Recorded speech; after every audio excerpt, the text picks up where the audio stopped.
After all the hype regarding the new 4680 batteries which will be utilized in Tesla's future cars, including the Tesla Cybertruck, semi-truck, and Tesla 2021 Roadster, it was unexpected by many that Panasonic has now sold their huge stake in the Elon Musk-owned Tesla company.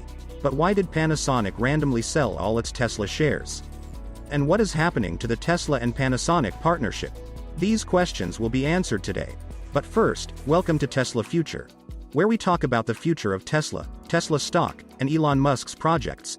If you're new here, it will be greatly appreciated if you liked and subscribed to our channel. It's free and you can always change your mind.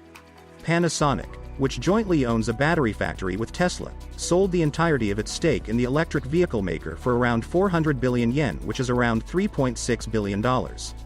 The Japanese company held $730 million of Tesla shares as of March last year, and that stake had been reduced to zero by the end of this March, Panasonic disclosed in a filing Friday.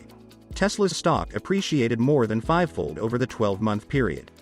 The sale was part of a review of Panasonic's cross-shareholdings policy in accordance with corporate governance code guidelines and won't impact upon the company's relationship or partnership with Tesla, spokeswoman Yayoi Watanabe said, adding that Panasonic had informed Tesla about the transaction.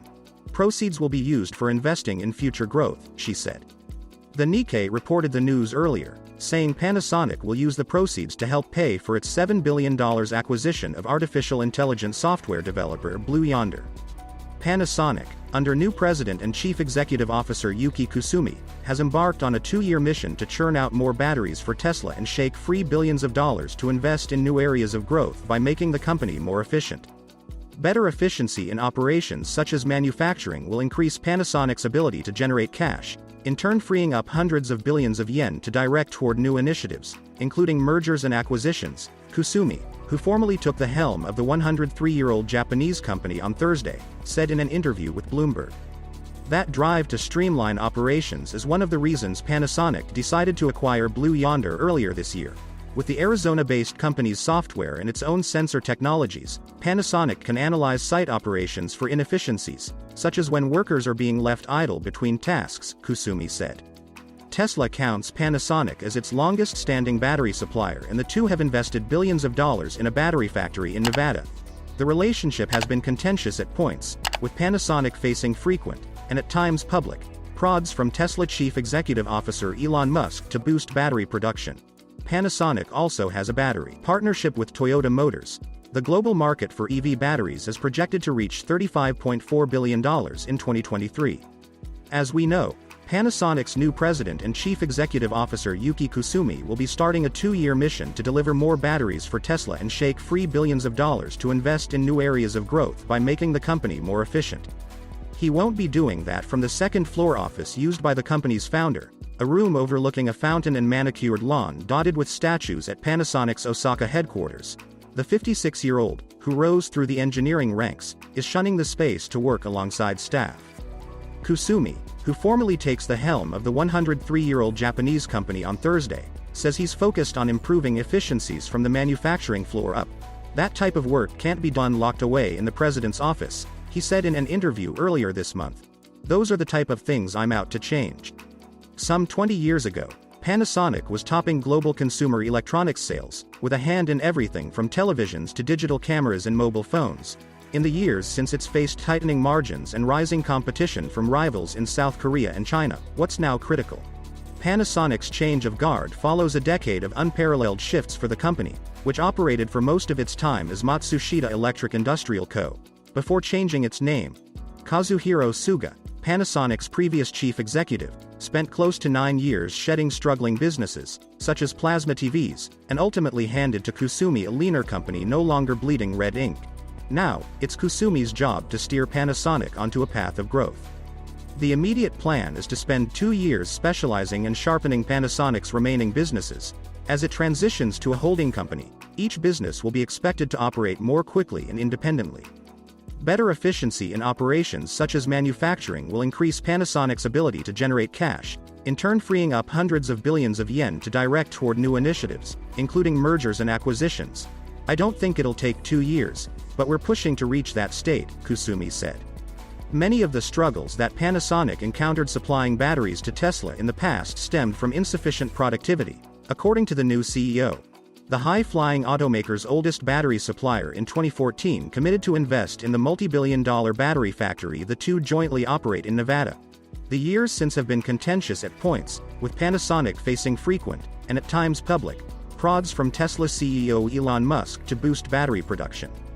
The automotive business, which made up about a fifth of Panasonic's $61 billion in revenue for the fiscal year through March, faced a long stretch of operating losses before turning profitable.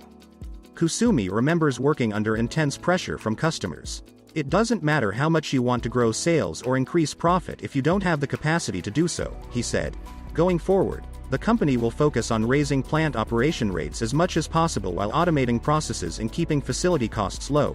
"Within our new structure, we're going to polish this ability, and if you stay tuned, we'll invest again in building supply capacity," Kusumi said. Panasonic is working to set up a prototype production line to test 4680 batteries, a next-generation lithium-ion cell touted as the key to unlocking cheaper and more ubiquitous EVs. If Panasonic looks to be capable of churning out better-performing cells more efficiently than rivals, it will make a large investment in their production, according to Kusumi. Panasonic will seek to supply them to Tesla, as well as other automakers. Kusumi's focus on efficiency has roots both inside and out of Panasonic. The new CEO said he was particularly influenced by Toyota Motor Corp. in the years leading up to the launch of a joint battery venture with the automaker last year.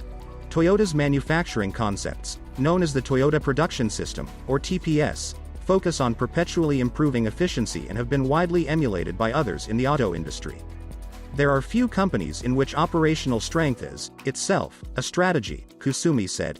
The efficiency of Toyota's sites ties in closely to its profitability and cash generation, and in that regard, I saw we're not doing everything that we should, he said. The drive to streamline site operations is one of the reasons Panasonic's leadership decided to spend more than $7 billion to acquire artificial intelligence software developer Blue Yonder earlier this year. With the Arizona-based company's software and its own sensor technologies, Panasonic can analyze site operations for inefficiencies, such as when workers are being left idle between tasks, according to Kusumi. These kinds of digital solutions accelerate the speed at which we can eliminate bottlenecks from sites one by one, Kusumi said. The idea is to utilize Blue Yonder software widely within Panasonic's business divisions and wrap it together with internal technologies to offer as a solution to customers. Kusumi also often alludes to the management philosophies of Konosuke Matsushita, the founder of the business he now helms. In the 1930s, Matsushita famously expanded the company's share of the market for radios by cutting production costs by half.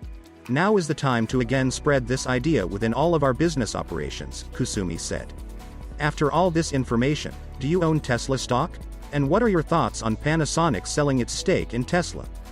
Let's talk about it down below. If you want to continue to learn about Tesla, SpaceX, and Elon Musk, we have got 2 more videos waiting for you on the screen to check out. Don't forget to give this video a thumbs up today and subscribe to our channel for weekly content just like this. Thank you so much for watching, and I'll see you in the next one.